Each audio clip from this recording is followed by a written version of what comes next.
Hey Isabel, how's it going? Hi, yeah, it's good. All right, I think we can start the workshop now. Hi everyone, welcome to the personal branding workshop. So today we're all going to be learning about how to build your own personal brand. My name is Isabel Lee and I am the program manager here at Haymarket HQ. I'm going to be a moderator tonight before I pass it on to our speaker. Just a little bit of housekeeping once again. If you wouldn't mind keeping your microphones on mute until the end when we do Q&A, that would be awesome. If you do have any comments or questions, you can leave them in the chat and I'll be replying to everyone, and we'll also be going over questions at the end. Adam, would you mind going to the next slide? Sure. Cool. So this program is brought to you by Study New South Wales, and we're very, very lucky to be partnering with them. This is part of a employability program. So tonight we're going to be doing personal branding, but you can check out all the other workshops in the series as well. Just a little bit of info about Study New South Wales themselves. Next slide, please. They are a body that helps basically look after a lot of the international students in Australia. If you'd like to find out a little bit more, there's going to be a slide with their information. I'll just quickly go, oh, there we are. So they also run a lot of different events and programs for international students, or not just international students, but university students in general. If you want to learn more about their partner projects or anything about boosting your employability, anything about safety and well-being, you're welcome to check out their site. They've got some great stuff there. I think there's a next slide as well. Yeah, and also there's a lot of help and support that they give out if you're in a bit of trouble or if you're in need as well. There are some hotlines there and also some legal help. And then the next slide, there you are. So we're going to leave that there for a few seconds. If you would like to learn some more, feel free to scan that QR code to connect, or you can find them online through their social channels or their website. And you can also subscribe to their mailing list, which also gives out really cool updates on all the stuff that they do. Okay, so let's begin. So just a little quick intro about Haymarket HQ. So we are a startup hub that's based in Chinatown. And if you don't know what startup hub means, that's okay. Basically, we look after a lot of startups and small businesses that want to expand into global markets, or any companies wanting to come in. So we are a mix of co-working space, which is like shared office. And we also offer a lot of support, community, as well as create virtual programs to help our startups. Now, one of the programs that we create might be a little bit relevant to anyone here who dreams of becoming an entrepreneur. It's called Fast Forward, and our cohort has just ended, but we're looking for expressions of interest for our next one. So if you're someone who's always wanted to build a startup, or if you're someone who already has a startup or just wants to know how to get involved, feel free to check us out either at haymarkethq.com, or if you go /fastforward, you can check out the program itself. So if you'd like to connect with me as well, you can feel free to connect via our website, or you can email me at isabel@haymarkethq.com. Okay, so this is the exciting part. Now I'm going to introduce someone who is very, very special. And tonight it's all about building your personal brand. So you're probably wondering, well, what's the big deal? But if you're going to look for employment, or if you're starting your own business, you sometimes forget about your own self, which is technically a business as well. So you always want to put your best foot forward, and you also want to stand out from the crowd. Now to do that, it's all about making a big impact. So our speaker tonight is Adam O'Neill, who has had over 15 years of experience in digital marketing. He's worked with some of the biggest brands that you may have heard of, Rolex for one, LG. I'll let Adam do a better introduction himself, but as I mentioned, Q&A will be at the end. I'll be moderating as well, so see you then. Cool, Adam, off you go. Cool. Thanks, Isabel. Well, it's great to be here this evening and talking about personal branding. It's something that I've used a lot in the last couple of years since starting my own business. And this originally started as a course that I wrote for Haymarket HQ for other founders and people that were looking to start their own business. And I've since made some pretty big revisions to it and turned it into a course. So what I'm going to take you through tonight is a sample of an online course called the Personal Branding Flywheel. And it's mainly to help three types of people with their personal branding. So people like you guys who are at university or soon to graduate and looking to go out into the workforce. The second audience is like entrepreneurs or startup founders that are trying to really set their business up for success. Or it could also be people that might already be working in a company or in a professional organization and are just looking to get better recognition for what they do, and for their own purposes, like getting a pay rise or something like that. So some stuff that we're going to cover tonight in this session. We've got so it's just after 5:30 now, and we'll go through till about 7. So we'll spend a little bit of time introducing the personal branding flywheel and what that means and how you can actually apply it. Also, a little bit of discussion on why personal branding is so important, regardless of which stage of your career you're at. And this is going to be quite a practical session. It's not just me talking on the Zoom for the next 90 minutes. Actually, I'm going to take you through some exercises to actually help you get started now on working on your personal brand. And there's some templates that we'll do that with. One of those is what I call a personal branding statement. So using some techniques and some word association, you'll be able to, during this session, to write your own personal branding statement that you can use on places like on your LinkedIn profile or on your top of your CV, or in introduction letters if you're applying for jobs and things like that. So it's going to be quite a practical session. It's not just us presenting to you over the Zoom, but actually getting you to do some worksheets as part of that. And then one of the last things as well is actually giving you a special offer to join the Personal Branding Lounge, which is one of our Facebook groups of people that have done the course, and to help people have somewhere to go after this. So it's not just, come to the Zoom, watch a whole bunch of slides and then forget about it. During the session, you'll be able to work on your personal brand and then hopefully join the course and join some of the groups to help you keep working on that and to perfect it the way you want to. So the personal branding flywheel is a full program. It's something that I run as one of the products for my startup, which is called Asia Advisory. It started out as a presentation and is now a 2.5-hour course on Udemy. And I'll show you some links there. You'll see there's also some alumni groups that we've created. So if you look at that QR code, you can scan it on your mobile if you like. And that'll open up a Linktree address with just some links to the course. For the next 5 days, I put a 50% discount on the course. So I think if you click through to that Udemy page, it'll give you the course for $25, and it's like a fraction of what it normally is. Normally it retails for $199. So that's just for people that click on this link in the next 5 days. And as I mentioned, there's also 2 alumni groups. So once you've done the course, I try to encourage people to kind of have an ongoing dialogue with us and to keep working on their personal brand ongoing. So we share all sorts of stuff. We post to that 3 times a week on both LinkedIn and the Facebook groups. And there's usually quite a lot of helpful information and links off to other resources and stuff that we share in those groups as well. And then the third part of the personal branding flywheel program is some workshops that we run usually through both of those groups, but through live Q&A sessions. We do some of them here at Haymarket HQ, and some of them we stream live. So if you join those groups, you'll be able to see when those workshops are coming up. And most of them I do for free in kind of like a Q&A type of format. So a little bit just to be self-indulgent and tell you a little bit about me, so you know who I am and kind of can understand how I got to this stage of starting up my own business. So when I grew up, I always loved anything to do with boats. So that's a picture of my brother and I on the balcony of our house. And my mum used to love dressing us up as sailors, and maybe that's where the love of boats and sailing all started.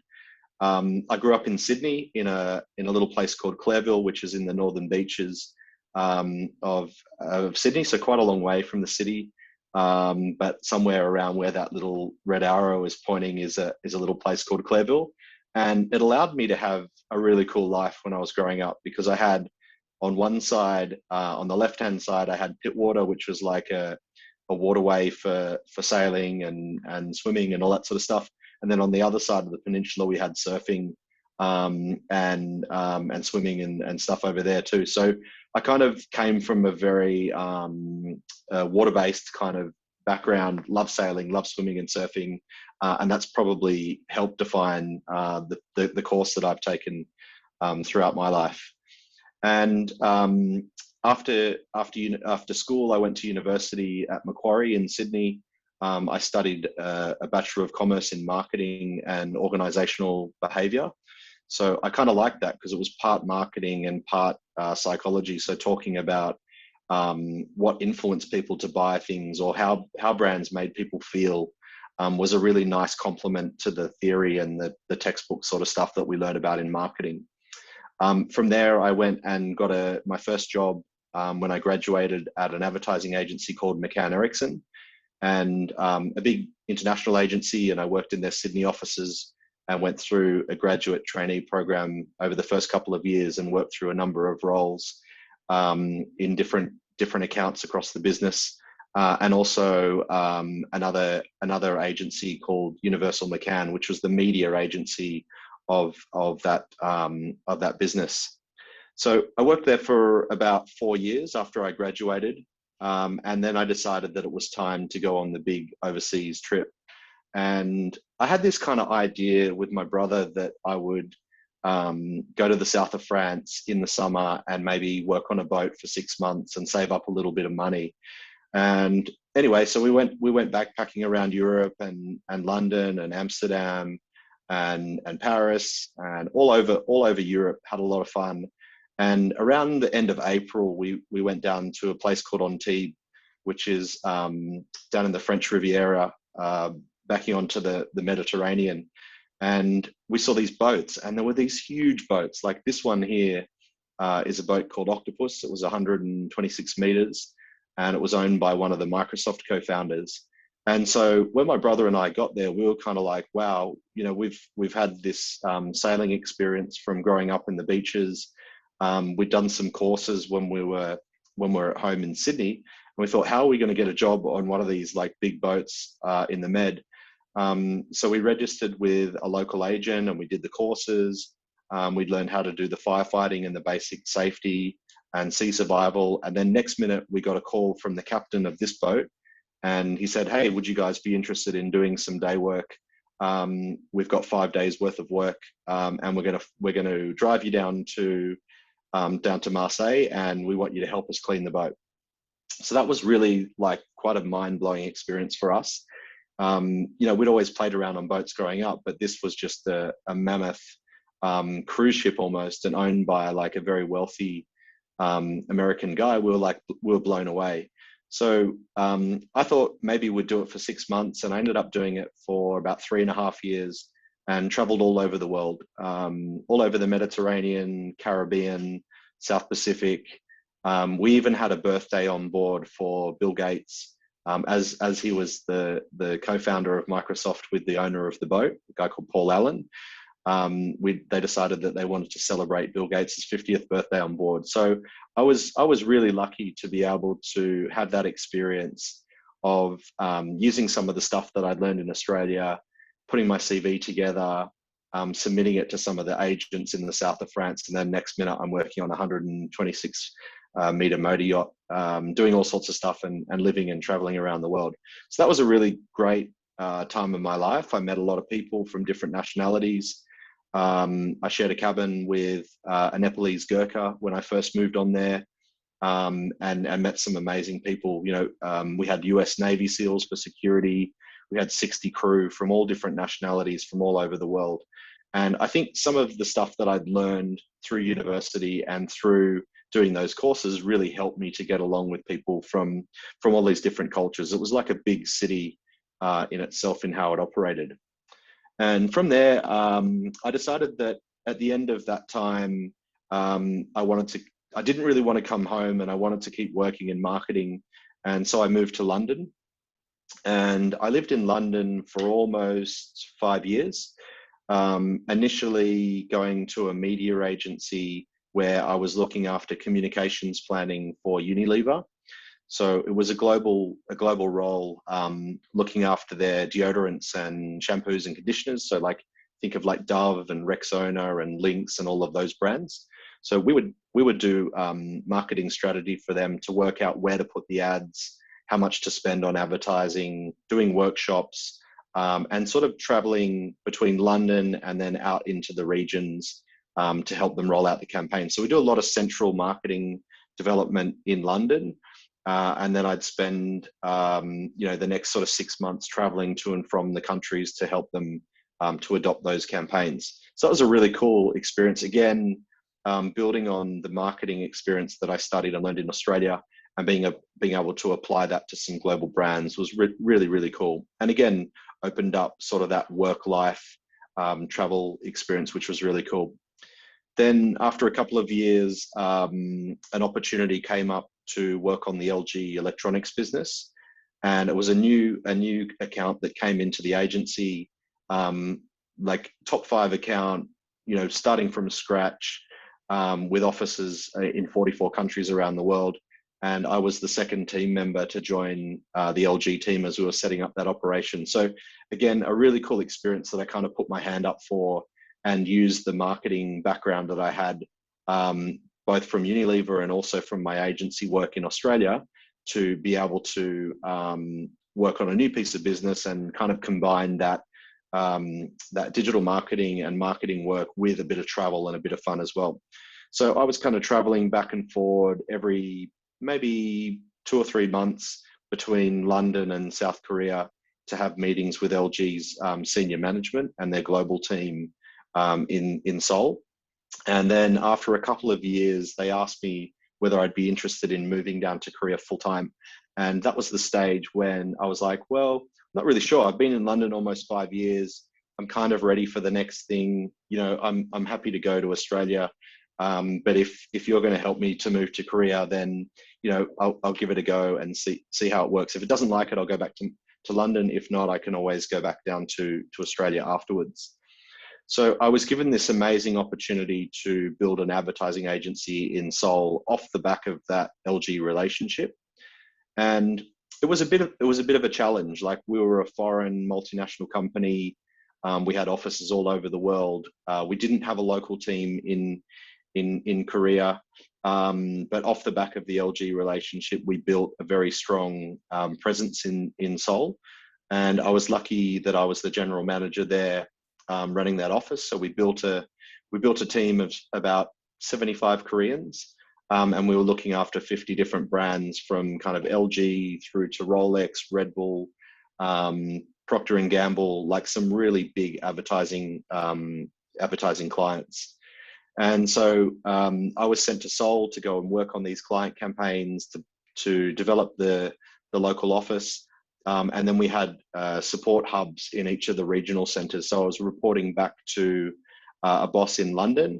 And then I also had like other colleagues in global roles in New York and Singapore. And basically what that meant is it was like a 24-hour operation. So I would do a work day from around sort of 8:30 in the morning until 6 or 7 at night. And then I would hand off to the London team for them to keep working on the marketing plans or whatever campaign we happened to be doing at the time. So there's a lot of karaoke, a huge amount of Korean barbecue, and a lot of golf for internal networking and stuff as well with our colleagues and other teams. So it was, I think the real lesson out of this was just how I kind of used my brand and my experience to kind of leverage this opportunity to go and start an office in a new country. And there aren't many opportunities like that anymore, but it was a really fun experience and something that I'll always look back on very fondly. The result from that move, we managed to win a $1.2 million fee to pay for our staff every year. We grew the operation, we built 2 offices. And when I left after about 3.5 years, we had 75 Koreans and 50 different brands in the agency. And we'd done some really cool global marketing campaigns with some of the big multinational players. And one of my favorite campaigns, which is worth checking out if you get a chance, was one that we did for LG called LG Life in a Day. And it was basically a partnership with YouTube where on this one day, we got people from all around the world to kind of film a day in their life and then send the videos into YouTube. And we worked with Ridley Scott and Kevin McDonald to basically edit that content down into a 2-hour feature film. And it was a pretty amazing project to be part of. LG sponsored it. They gave us some funding to take ads through that property, and obviously logo and naming rights and things like that. But it's had over 145,000 subscribers, over 12 million video views. It was just a massive campaign, and so good that they decided that they wanted to do it again. And they've just done a 10-year anniversary edition of Life in a Day just last year. Another really cool experience that I had living in Seoul was bring Red Bull to Korea. So in the early stages, we were looking for some foreign brands to kind of help us get up and do some more digital marketing in Korea. And Red Bull came to us and said that they wanted us to pitch for their business. And they'd been looking at Korea for a while. Obviously a very astute Austrian company with a very good branding and marketing mix. And what they do very well is kind of support grassroots sports. So like Formula One, B-boy, snowboarding, also like B-boy dancing, like all sorts of events. And they kind of do this dual approach. So they spend money on branding from the top. So doing that kind of Red Bull messaging, and then they support the athletes and the sports from the bottom up perspective. And one of the highlights of bringing Red Bull to Korea was actually taking this Formula One car, and we blocked off one of the main roads down the middle of Seoul. And we had Daniel Ricciardo doing hot laps up and down the street with all the influencers filming it. So that was a really kind of a big highlight of my time in Korea. Then in end of 2013, I moved back to Australia and was very lucky to be able to transition onto some big international brands. I looked after the Tourism Australia business out of Sydney. And we had a local team of 20 people working on digital marketing here in Sydney. And then we had local country teams in 14 markets around the world, which allowed me to kind of be based here in Sydney, but also traveling out to India, Hong Kong, Shanghai, for these business trips, again, to roll out these campaigns. Then I went back to the parent company, again, Group M, that I worked with before. And I ran the News Corp business for a while. I worked on other brands, like luxury brands like LVMH, which have some really cool products in their portfolio, and also the Westpac banking group. So a real diverse set of clients that I was able to apply when I came back to Australia. And one of the best things was when I was looking around for work, coming back into Sydney, was actually being able to call on my network of people that I'd worked with before when I first started my career, to then help me get introductions and interviews and stuff for these jobs, working on these clients when I came back. So the Tourism Australia job actually came from a friend of mine who we both went through the graduate program with. And I think it's worth mentioning here that, I think it's something like 80% of people actually get a job through their network, through someone that they know, rather than just applying for a job through a LinkedIn or sending their CV off for an application. So again, this is like kind of using my personal branding network and meeting with those people that I used to work with, then to give me these opportunities and to find out about new jobs in Australia. So now, just from the last 2 years, I've launched my own digital marketing consultancy, which is called Asia Advisory.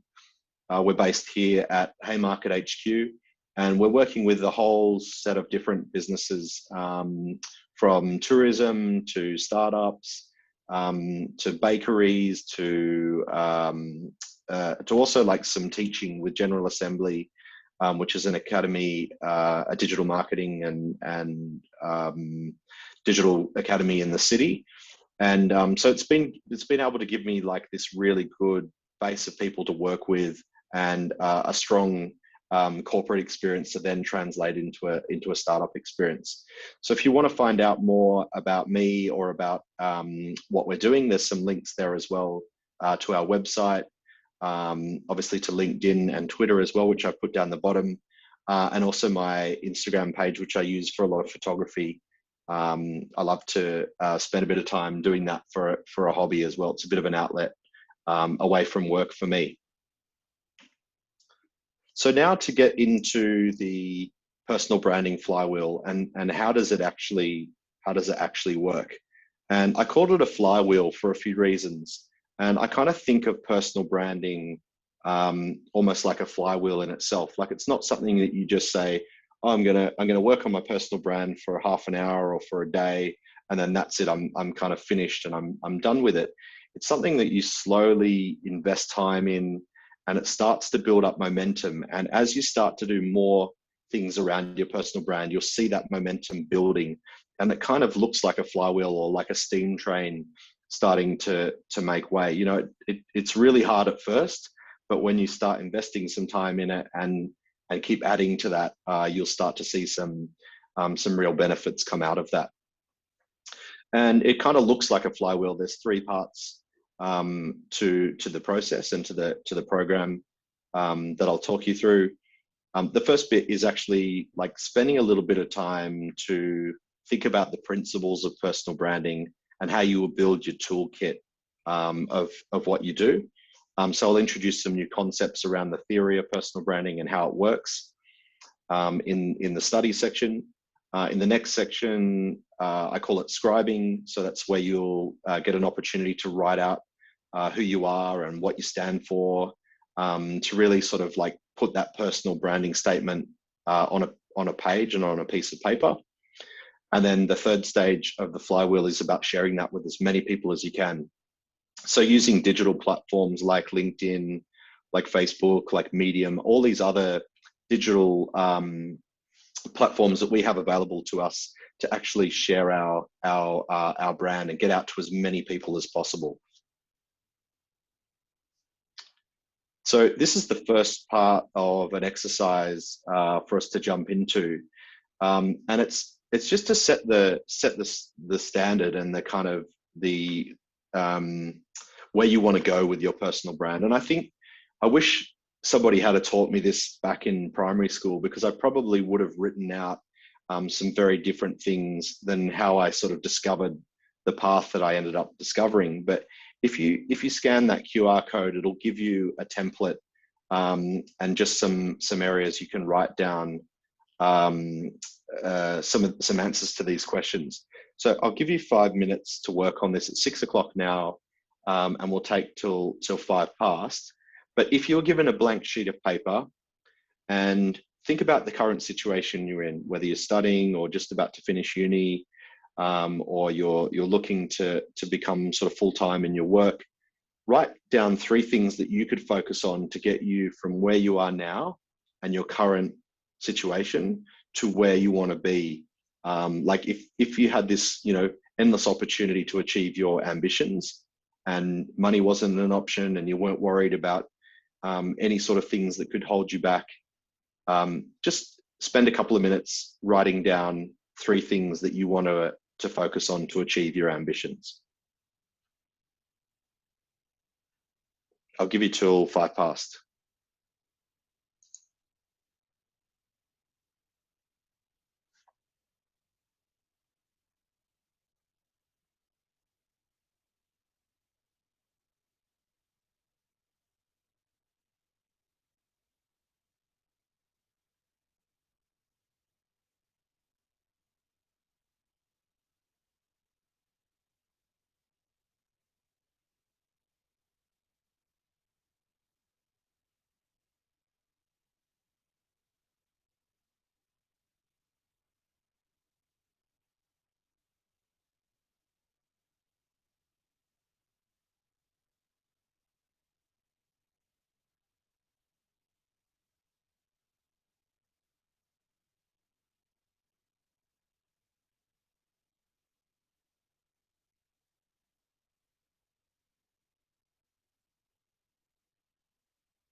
One more minute to go, guys. And don't worry if you can't finish it all now, you can always come back and update it further later.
All right, so just coming back to the slides now.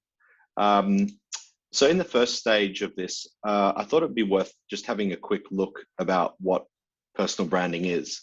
And, some people kind of question this. Is it something that, does personal branding mean that I'm like, I'm going to need to become an influencer, or I need to start posting everything I do online? Or is it only something for like CEOs or senior executives that need to work on their reputation and their corporate kind of position?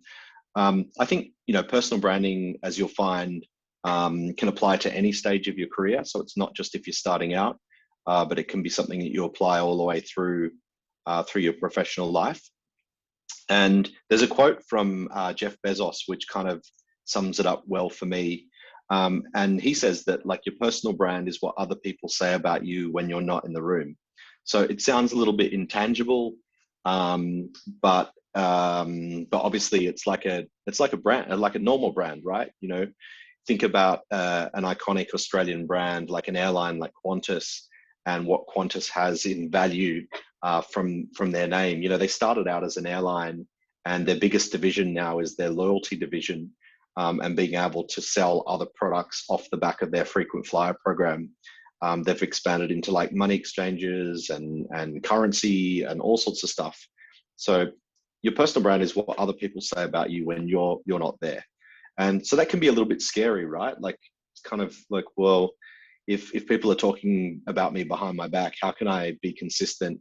And I'll give you some tips about how you can work on that over time. And I think now is a really important time to be focused on your personal brand, particularly now with our role in the digital economy. And there's kind of three really big kind of macro shifts that are happening almost all at once, which I think is becoming even more prevalent for why you need to have a personal brand. So obviously, back in the mid to late 2000s, we sort of went through this wave of the information economy, and that was really when social media came into the fore, and companies like Facebook basically set up users and started trading that user data in exchange for advertising campaigns and ad revenue. So the information economy is something that we're still very much impacted by today, where companies want to talk to audiences and they want to reach certain people to talk about their products and services. And social media businesses basically make their whole revenue model is off selling that customer data onto a company. So we're still very much in the middle of the information economy, and that's really changed the way that people sort of present themselves online.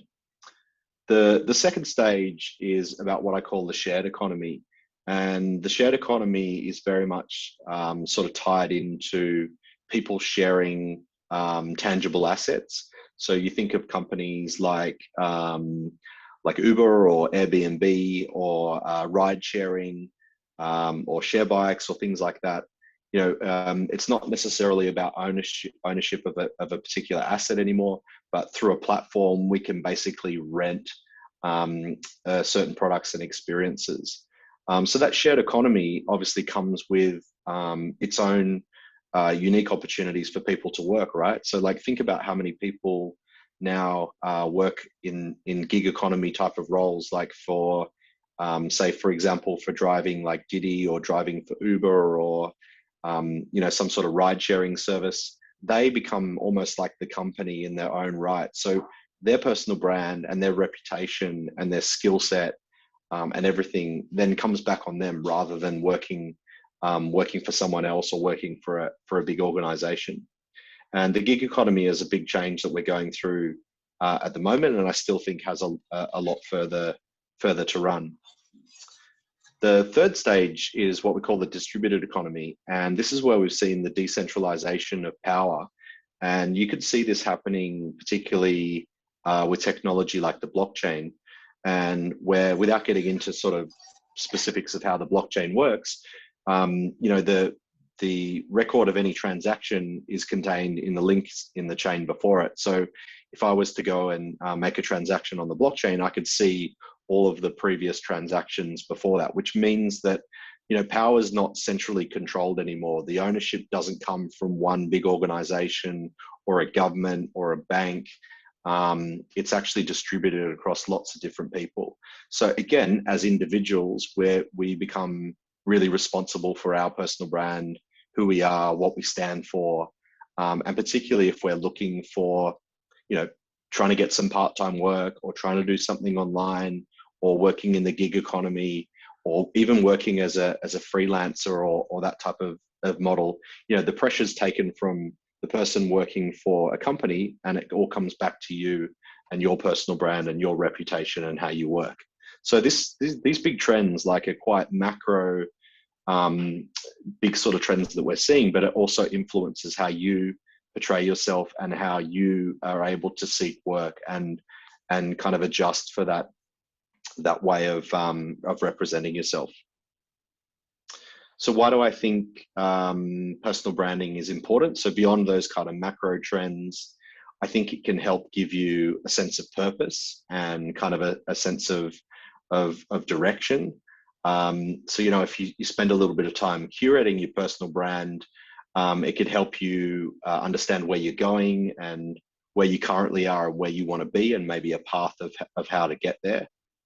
It also ties really heavily into a sense of purpose and identity, particularly if you think about how much time we spend working or studying or doing whatever we do for our kind of career. It's five out of 7 days where we're working for what we're passionate about, and that becomes a big part of your identity. So when you meet new people or you're networking, or you're say you're going to a party on the weekend, people always ask you like, oh, who are you? What school did you go to? And what do you do for work? Because then they're trying to understand who you are and kind of get a little bit of a better understanding about your identity. And then the third reason, which we kind of touched on a little bit before, is around that gig economy. So with all of these different business models coming out now, I think a lot of people are questioning the traditional path or the traditional career. You don't necessarily have to work for a big multinational company anymore. You can run your own business. You can have a startup. You can do some freelancing work on the side. You might be working as an Uber driver or a doing food deliveries to make extra money. This kind of gig economy really puts the focus back on the person and the individual rather than the company itself. And these opportunities are only going to keep getting more and more. The other cool thing about working on your personal brand is it doesn't really matter which stage of the career you're at. So it could be that you're searching for a new job, and most people think about like their CV or their LinkedIn profile when they're thinking about getting a new job, and that's cool. That's one area when you can start working on your personal brand, but it's not the only area. I think I read some research on LinkedIn that 85% of people get a job because of who they know, so i.e. through their network rather than a formal recruiting process. So that sort of says to me, okay, yeah, you do need to have your CV and have your LinkedIn profile, but you also need to think about the network and how you might talk to people about what sort of job you're looking for and ask for their help for introductions or things like that. The second area might be if you're looking to start your own business, or even as an entrepreneur or a business founder. Your personal brand is literally all down to you. And the success of that business kind of comes back to you as an individual, because it's going to be your network, the people that you know, the people that know you, your friends, family, the guys that you went to school with. They kind of become your first customers, and the people that are going to give you that feedback and test and learn sort of feedback around your product or service. So that's kind of really important for small businesses and startups in particular, and particularly when they don't have a lot of money to invest in marketing. So it usually comes down to the founders and the strength of their personal brand and how they talk to media and how they talk to other people about pitching their business. And the third area is really around people who are in corporate roles already, or who might already be working for a company full time, and it could help them to build more influence. So say you're working for a big multinational like I was in London, and you're looking for a pay rise, or you're looking for something that's going to help you stand out from other employees. That's where personal branding can really kind of help you find an ownable area so that you can stand out for something. For me, it was working on LG Electronics. I became the LG mobile guy, so I knew a lot about what was happening with mobile technology, and I presented that back to the organizations in presentations and meetings and things like that. So that helped me to like stand out as an individual when I was working for a big multinational company. So it doesn't really matter what stage of your career at, whether you're just starting out for a job or whether you've got a very well-established career. Personal branding is something that you can work on throughout that whole process. And there's other secondary benefits for working on your brand. So for example, if you're trying to get a pay rise or you want to get more revenue for your business, then obviously if people know who you are and they sort of pay value to that, then it might be easier to ask for that pay rise from your boss. It can also help you unlock better opportunities, not just at work, but also think about your people you spend time with on the weekend. Like if you're really good at networking and you're good at working on your personal brand, you might be able to expand out the people that you hang out with, meeting new people that inspire you, people that you want to do cool stuff with on the weekend because they're really aligned with similar things that you are. And it could also help you build a longer tenure. So like if you're in an office situation or working for a company and you have a better personal brand, it might help you to stay with that company for longer, so you don't have to jump around between jobs, but you're always getting new opportunities, or people are really recognizing the sort of stuff that you're working on. And another reason, which I also like, which is a secondary benefit, is about being able to access better talent. And this is particularly important for like founders and people that are starting their own business. If you're looking for people to help you and to support your company, and you have a really good personal brand and people kind of buy into that vision and what you set out, then it makes it easier for recruitment, because people will be contacting you saying, hey, I really like what you're doing. I'd love to work with you.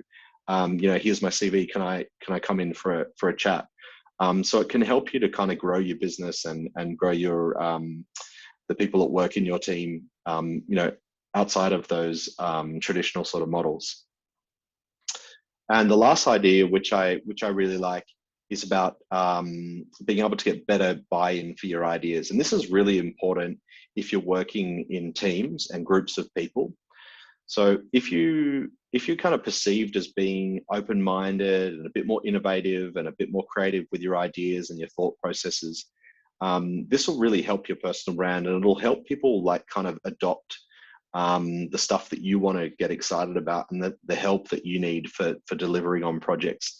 So particularly in a corporate type of role, it can really help you get better buy-in for your ideas.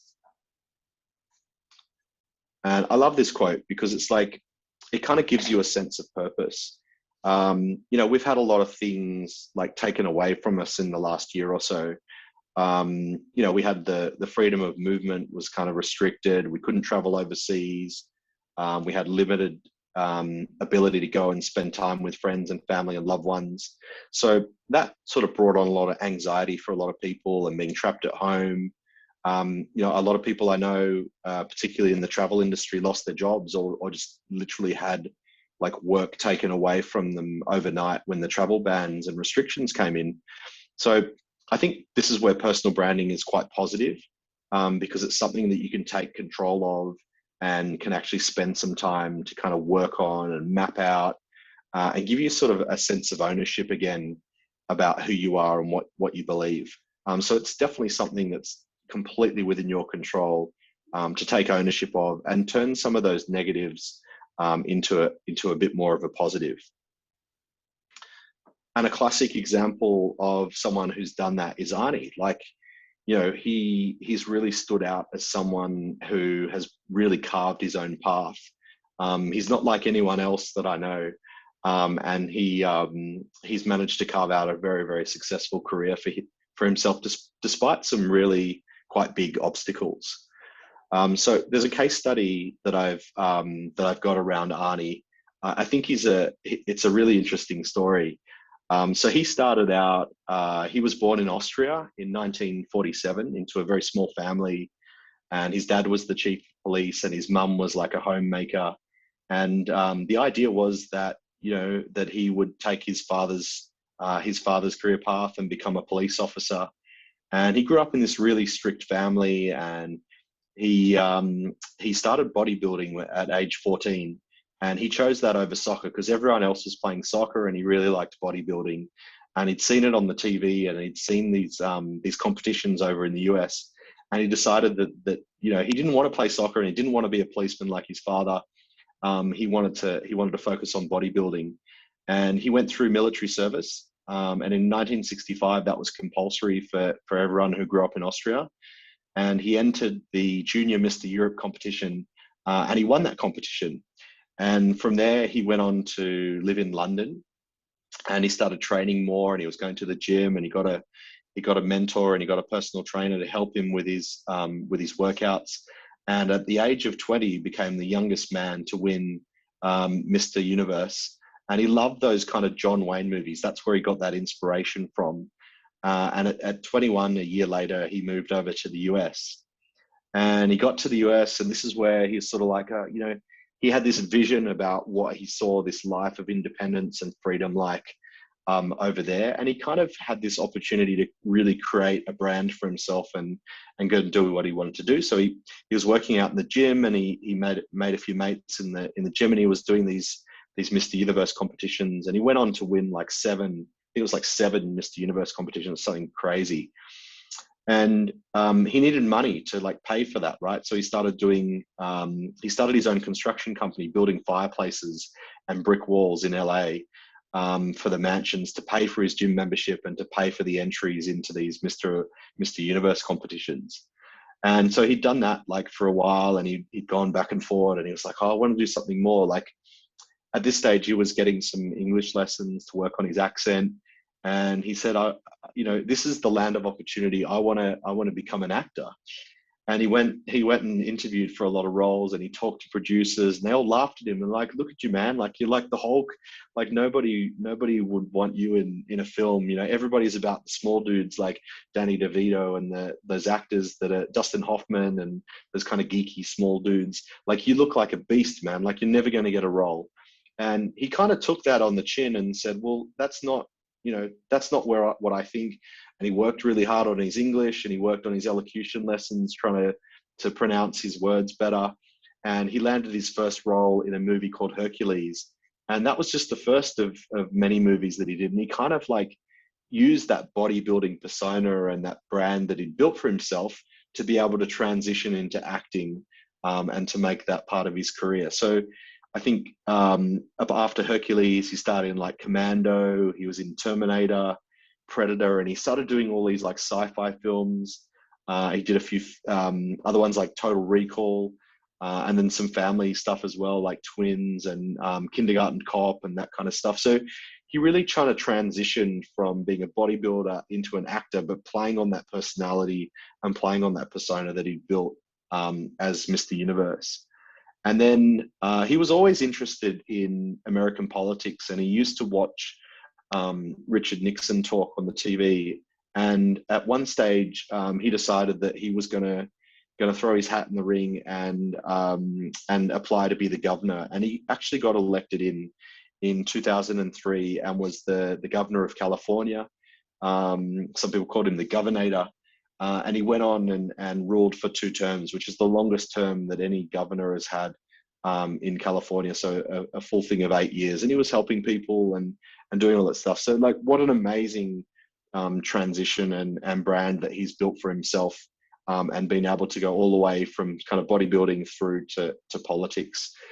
If you're interested in finding out more about Arnie, there's a really good podcast that he did with Tim Ferriss that you'd be able to find if you do a quick Google search around his kind of life story. And I think there's 2 episodes, but he basically talks through that whole script. And he's done some really amazing like motivational videos and stuff as well, talking about his journey. So when it comes to personal brand, I think it's worth looking at the 3 Ps. Like, this is a really cool place to start. So your profile, and that would be like, you know, the digital representation of yourself. Perception, what people say about you, and people or your network. So they're kind of the 3 Ps that I call the foundation. And, you know, working on your profile, it's about getting that kind of elevator pitch down to a fine art.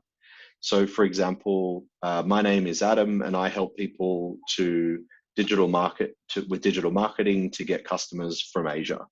You know, if you can articulate that tagline into a statement, it becomes very easy when you're meeting new people to articulate what you do. And a guy who's really, really good at that is a guy called Guy Kawasaki. And he has a very, very strong LinkedIn profile. So he's one of the greatest kind of self-promoters and marketing brand builders that I can think of. And he does all sorts of stuff. He's an entrepreneur. He's an evangelist for Apple. He works now as a brand ambassador for Canva and Mercedes-Benz. He's an adjunct professor at the University of New South Wales. He does podcasts, he does public speaking, he's got Udemy courses, he's got all sorts of stuff going on. And I think what he does so well is he really clearly articulates his brand in everything he does, whether that's podcasting or whether that's on his LinkedIn profile, like you can see here. So it's probably like, this is great. There's a couple of really cool case studies of people that have very strong personal brands, but how do I do that for myself? Like, how do I kind of articulate who I am? And one of the ways that I think is really cool to do that is kind of start with why. And you might have heard of a guy called Simon Sinek. He's a marketer by trade, and he's written quite a few books on helping people like really define what they do. And he talks about starting with why. Like, you know, whenever you're meeting new people or explaining what you do, don't just talk about what you do and how you do it. Like, actually dig into that kind of that motivating factor. Like, what is it that actually gets you really passionate and really excited about your business or your job? Like, think about what that reason is, what that why is, and that can be a cool way to start articulating your personal brand. Another thing that I use for kind of talking about personal branding is about like the values and purposes. So think about what's the vision. So how do you kind of see yourself in the future? Like, what's that vision of something that you think you really can help achieve? That ties into your purpose. So, you know, what's your role in turning that vision into a reality? That's the things that kind of get you out of bed in the morning. You might want to think about values, and these are kind of the ideals or operating principles that will help you conduct what you do day to day. And the passion, you know, what's that stuff that really motivates you to get out of bed? That, you know, that real drive and joy you get out of doing what you do. When it comes to perception, you can't always control what other people think about you, and that, thinking back to that Jeff Bezos thing, but by being consistent, that can really help you deliver that. So, you know, is the information that I deliver received in the way that I intended it? And that might be down to whether you're seen as being like supportive or this driver of change, particularly if you're working in teams and you know you need to get buy-in from other parts of the organization or other people that you work with. And how can you manage what you can manage by being consistent? So working on your personal brand and your positivity over time, so that through that consistency, people start to understand who you are and what you stand for. And there's a great saying from Dr. Seuss, you know, be who you are and say what you feel, because those who mind don't matter, and those who matter don't mind. So it doesn't really matter. Like, you know, people can critique you or have a point of view, but if you're consistent and you know who you are and you know what you do, you know, it doesn't really matter what other people think. So just be, you know, have some confidence in backing yourself when it comes to that. And then the last part is around your network. So think about the people that could help build your personal brand. So this might be the people that you know, the people that are built into your network. So the people that you went to uni with, your alumni or your mentors and people like that. Do they support the type of work that you do? Do people really understand the opportunities that you're looking for? If you ask yourself those questions, maybe you haven't really verbalized that to your friends and colleagues. And ask yourself, what am I doing to put myself in front of these new opportunities? Does it mean that I need to reach out to someone new to drop them a message and say, hey, like, I'm really interested in this. Can you help me with some advice? Those sorts of things will help you build out your network. And when it comes to network, I think there's a couple of areas you can look. So it could be like people that you might have gone to school with, or it could even be your friends and people that you're studying with at the moment at uni. Could be people that you work with, like they become your kind of network. And like that example that I gave before, how I got the job coming back into Sydney and working with Tourism Australia was because someone I worked with when I first started out at McCann Erickson helped me get an introduction for that job. And it was a really cool way to get started. And then the last thing you could always do is turn to your friends and interest groups, because they could help you to get started as well. It's a really cool way to build out that network. So don't just think about, you know, who you know now, but who you could call on from before that you might be able to help you with that branding and introducing you to new people.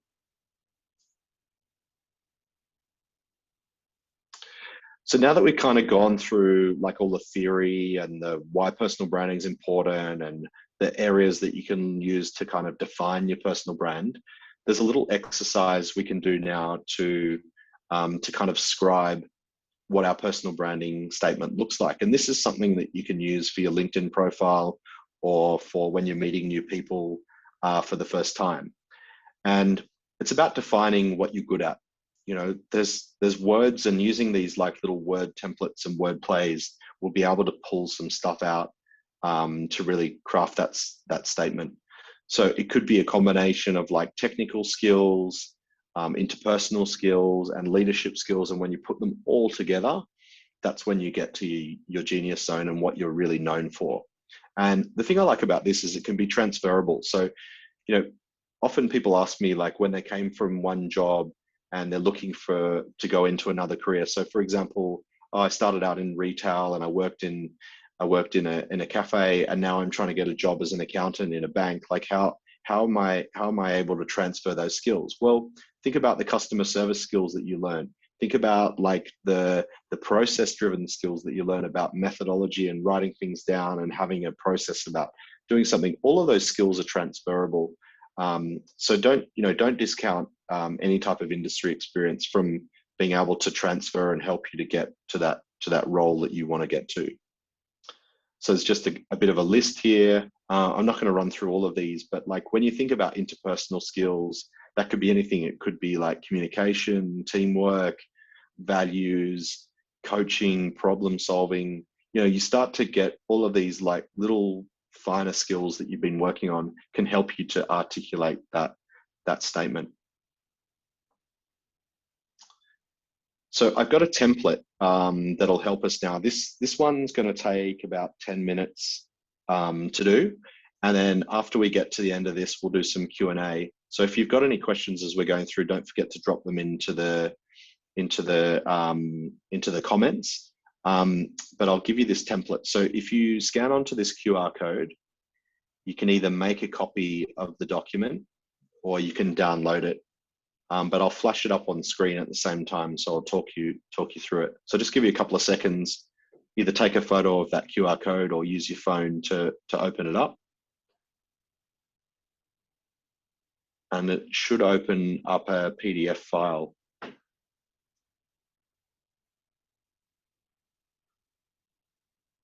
It's about 4 or 5 pages. And this is the personal branding statement. I'll get Isabel to put a copy of the file link into the chat box as well.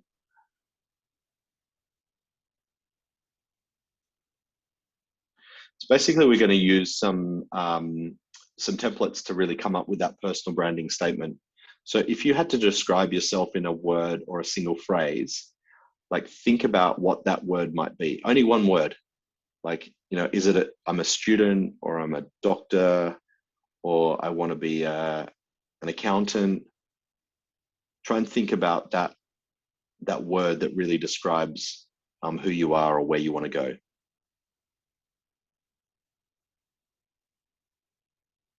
And we can use what I call the grammar test to kind of figure that out. So if you had to really simply describe what you do to your grandma, you can write that as a sentence.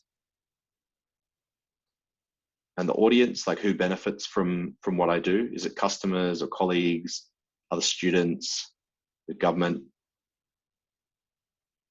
What makes me qualified for what I do? And what are the personality skills that help me stand out from other people? So think about like introvert, extrovert, how your friends might describe you. And I'll give you so let's have a look at the time, 6:36. So we'll say through till, go for 10 minutes till 6:45, and just start having a go at writing some of these words out for your personal branding statement. There's some blank spaces in the template to do that. How would you describe yourself in one word or a phrase? How do you explain it to your grandma? And who benefits from what you do? So who are the clients or customers?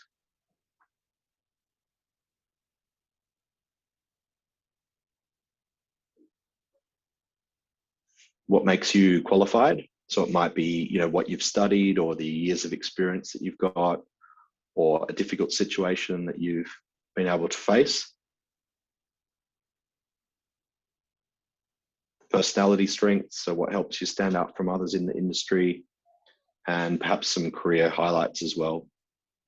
So things that have say it was a presentation you delivered or a report you wrote, something that really helped you. And spend a few minutes just filling out those pages. So like pages 3 and 4 on the template.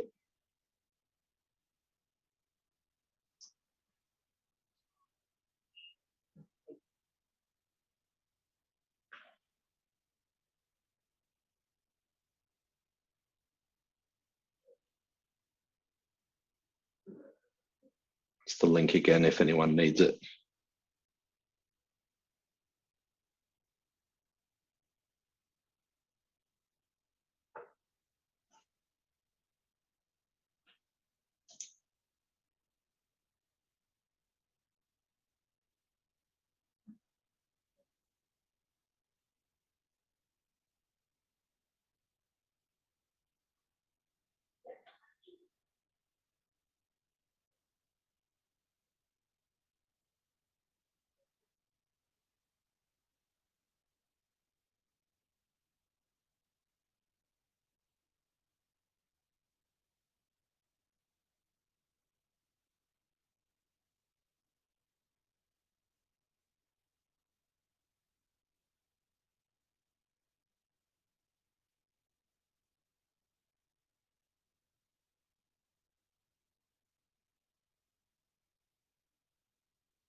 Hi, Adam. I think there's a problem with your mic.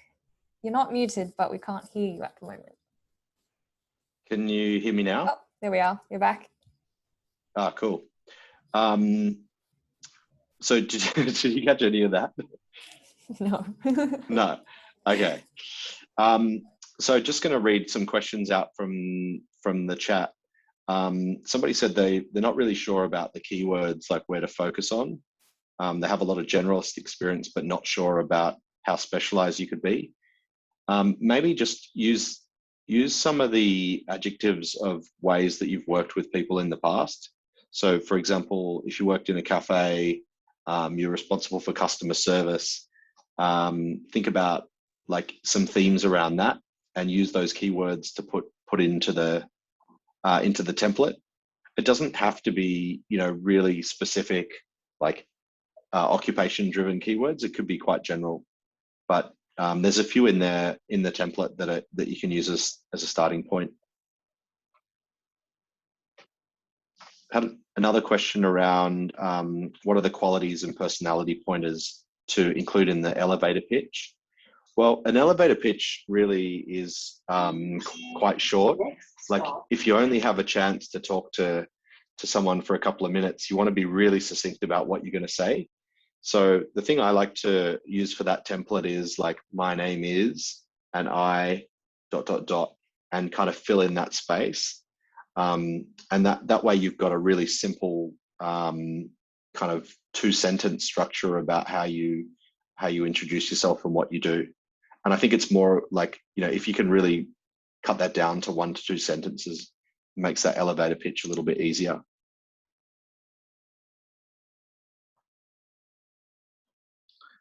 Another question.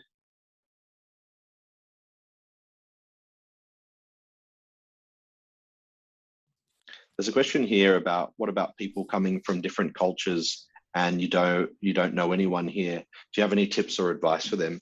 Yeah, this is a good one, particularly if you're coming to Australia as an international student and you probably don't have a very big network, like, a really big network of people to draw on. So you might want to look at people that you're studying with at the moment to really start expanding that out. So for example, if there's a professor that you've worked with at uni who you really felt was quite well aligned to something that you're passionate about, then maybe drop them a message on LinkedIn or drop them an email and ask them for a little bit of advice, like around how did they start out in their career?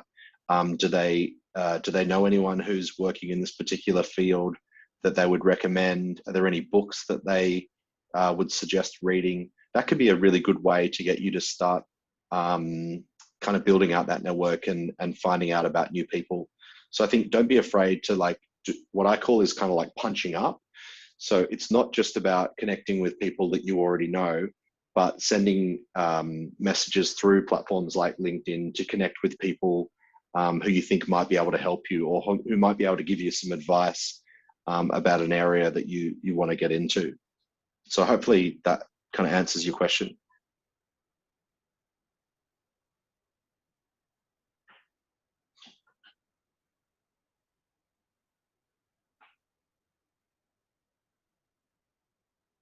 You can scan the QR codes here, or we can also put them into the chat. So the left one is for the personal branding Flywheel, and that has a link with a discount code to the Udemy course. And it also has links to the LinkedIn and Facebook alumni groups. So feel free to scan that and to jump onto those pages. And the one on the right is just for some research about the session today. And so you could scan that and fill out a couple of questions there.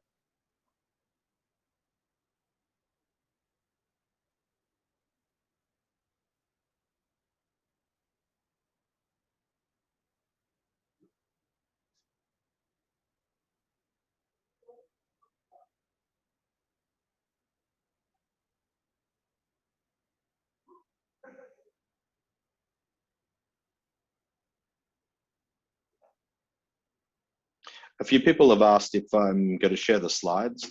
Unfortunately, I can't because this is part of the course, and for confidentiality reasons, I can't really share the course outside of the platform. But feel free to jump on. If you click on that link on the left and go through to the personal branding course, you'll be able to see a lot of these materials as part of that course.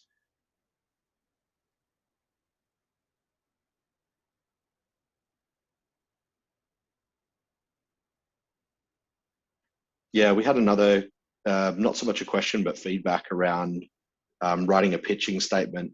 Yeah, it is really difficult, but I think using that template will give you some frameworks to start with, and pulling on some words that you can use for creating that statement. And don't be afraid to run it past other people. That could help you to get it as well.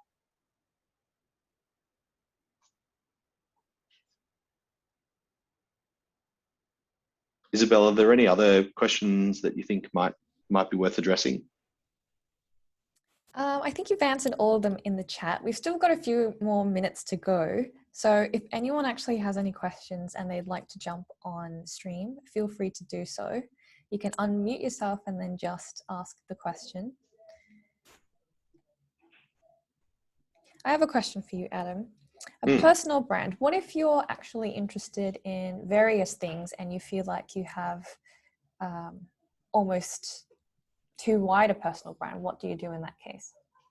Yep, that's a really good question. I find I have that trouble sometimes as well. I guess the way that I would divide that up, so like having a personal, or being interested in lots of different things and then not sure how to focus in on one particular area, you could divide it up by how you present yourself online. So for example, I'm really into photography as a hobby, but I'm also into the work that I'm doing in marketing with Asia Advisory. So I do my Asia Advisory stuff through LinkedIn and the Facebook channel that I've set up for that, but I do my photography stuff through Instagram and a specific page that I have for that. So I've kind of created like these sub areas in different social media channels that represent my interests and what I do. So don't feel that you have to be everything in one place, but you can create those different brands and those different profiles in different social media channels. Thanks for that. Does anyone else have any questions? And also we have a question asking if they can connect with you on LinkedIn. Yep, there's a link down the bottom. So it's Adam Mark O'Neill at LinkedIn. So that's probably the best way. Oh, there's also a QR code. Sorry, there's another one here. So this little blue one down the bottom will send you through to the LinkedIn page.